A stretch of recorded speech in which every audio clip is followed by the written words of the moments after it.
اب اس کے ساتھ ہی ناظرین آگے بڑھتے ہوئے آپ کو بتائیں کہ ملک بھر کی طرح چنیا میں بھی یوم عاشور کا دن مذہبی عقیدت و احترام سے منایا گیا۔ اسی حوالے سے مزید بتا رہے ہیں ہمارے نمائندے عرفان اشرف، آگاہ کیجیے گا۔ جی بالکل، ملک بھر کی طرح چنیا میں یوم عاشور کا دن مذہبی عقیدت و احترام سے منایا گیا۔ مرکزی جلوس چوک بلورام سید عاشق حسین کی رہائش گاہ سے برآمد ہوتا ہوا اپنے مقررہ راستوں کی طرف رواں دواں رہا۔ مرکزی جلوس کے مقررہ راستوں میں میٹھے دودھ اور میٹھے پانی کی سبیلوں کے علاوہ لنگر کا وسیع اہتمام کیا گیا۔ سینکڑوں عزادار مرکزی جلوس میں سینہ کوبی کرتے ہوئے شامل ہوئے۔ نماز ظہرین کے بعد زنجیر زنی کی گئی۔ اگر سیکورٹی کے حوالے سے بات کریں تو شہر کے خارجی و داخلی راستوں پر پولیس کی بھاری نفری، CCTV کیمرے، ریسکیو 1112 ڈاکٹرز اور دیگر ادارے بھی ناگہانی صورتحال سے نپٹنے کے لیے ساتھ موجود رہے۔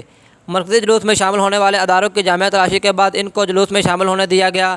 مرکزی جلوس کی خود نگرانی اسسٹنٹ کمشنر چونیا، DSP چونیا لال محمد اور SHO تھانہ سٹی چونیا جوید اقبال ہاشمی کر رہے تھے۔ یوم عاشور کا مرکزی جلوس اپنی منزل کی طرف گامزن رہا اور مقررہ وقت پر پیر جہان قبرستان میں اختتام پذیر رہا۔ جی